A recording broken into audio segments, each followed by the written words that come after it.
Кыргызстаном и Казахстаном нет таких проблем, которые невозможно было бы решить. За 10 месяцев торговля выросла на 13%.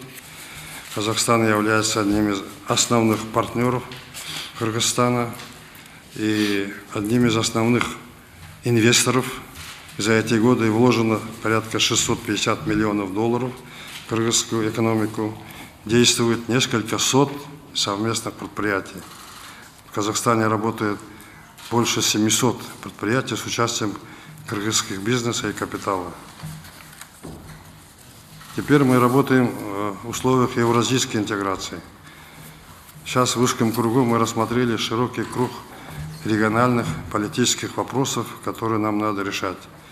И сейчас предлагаю перейти на актуальные вопросы двухсторонней повестки дня. На момент последней встречи в Минске прошло не так много времени, но наши правительства проделали очень большую полезную работу.